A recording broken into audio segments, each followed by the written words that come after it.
Hello and welcome to English for Everyone, where we practice real-life American English.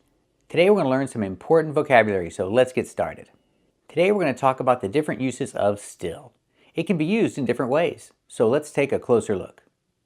First, let's talk about time. If something continues and continues, you can say still. Example, he's still eating. Pronunciation, still. Use the I sound like this is. Not steal, but still. He's still eating. The idea, he's been eating for a long time and he's still doing it. He's still eating. He must be hungry. Let's practice. Is he still eating? That's right, he's still eating. So we see we use still for the question, is he still eating? And for the positive answer, yes, he's still eating. But what if the answer is negative? Then we do not use still. We say anymore. So the question, is he still eating? And the answer is no. He's not eating anymore. He stopped. Let's practice. Is he still eating? That's right, he's not eating anymore. Now let's talk about using still with auxiliaries. For example, if it's negative, hasn't. He still hasn't cleaned his room. I told him to do it, but he still hasn't done it. We put still before the negative auxiliary. Again, he still hasn't cleaned his room. I cannot say he hasn't still. I put it before the auxiliary. He still hasn't. He still hasn't cleaned his room. If I ask the question, I use yet. Has he cleaned his room yet? And you could say no, he still hasn't cleaned his room. Let's practice. Has he cleaned his room yet?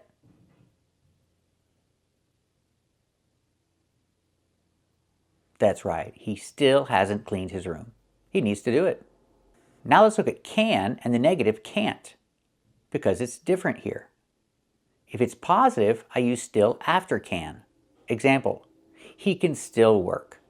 He broke his arm, but he can still work. Still goes after the auxiliary can when it's positive. He can still work. It's not correct to say he still can work. It's he can still. He can still work. But what if it's negative? If it's negative, we put it before.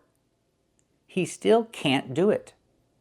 He tried and tried, but he still can't do it. He practiced playing basketball. He tried to dunk, but he still can't do it. Let's practice with the positive. The idea, he broke his arm, but he can still work. He can still do his job. Let's practice. He broke his arm, but can he still work? That's right, he can still work. Can he still do his job? That's right, he can still do his job. Now let's practice with the negative, can't. The idea, he practiced and practiced. He tried very hard, but he cannot do it. Still? That's right, he still can't do it. He can't dunk the basketball. Still. Put still before the negative auxiliary, can't. He still can't do it. He's been practicing a lot. Can he do it yet?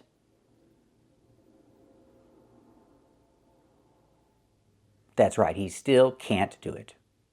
Now let's talk about a completely different meaning of the word still.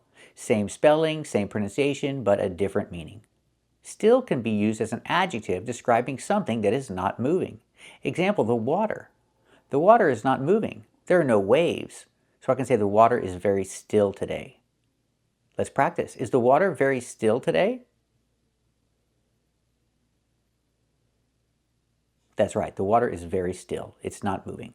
And I can use still as an adverb describing verbs. Example, sit still, stand still, be still, and stay still.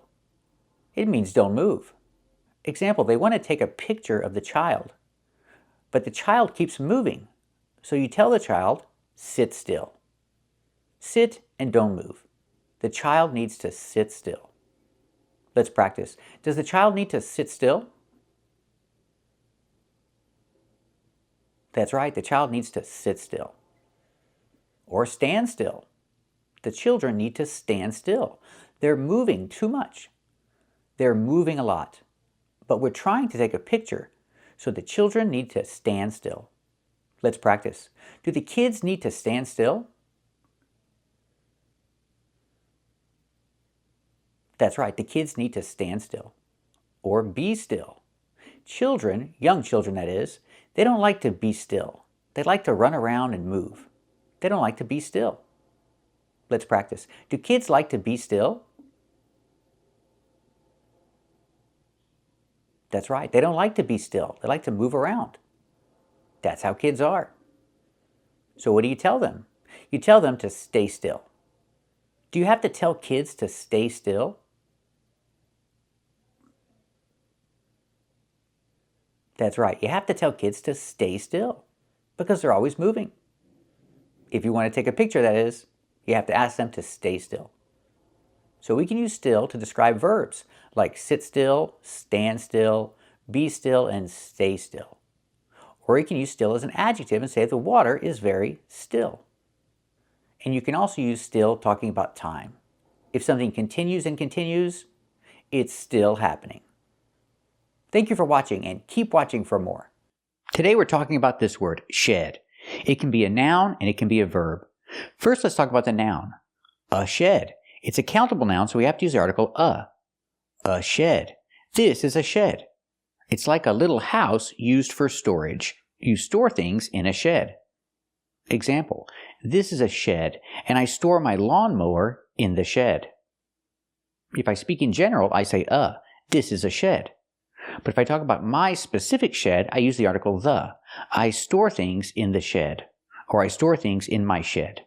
I store my lawnmower in the shed, and I keep my tools in the shed too. Let's practice. Do you keep your lawnmower in the shed? Very good.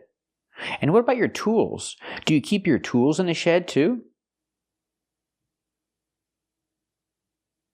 Very good. Now let's talk about the verb shed. What does it mean? It means to give off. For example, a snake can shed its skin. The skin comes off. That's shed, the verb. Let's practice. Do snakes shed their skin? That's right. Snakes shed their skin. Another example, dogs and cats, they shed too. They shed their hair or they shed their fur. But you don't have to say hair and you don't have to say fur. You can just say shed. Cats shed and dogs shed. My cat sheds all over my couch. It's not a good thing. But it happens. Let's practice. Do cats shed? That's right, cats shed. And right now, is the cat shedding? That's right, the cat is shedding. You can also shed tears. It's the same idea. You're giving off tears. They're coming out of your body. You can shed tears. Example, he didn't cry at all. He didn't shed a tear. Let's practice. Did he cry at all? Did he shed a tear? That's right, he didn't shed a tear. So remember, shed can be a noun and shed can be a verb. If it's a noun, it's countable, a shed, for storage. And the verb means to give off. And we can use it in different situations. Thank you for watching. And if you like this video, subscribe to our channel. And if you want to become a member, click the join button. And we'll see you next time.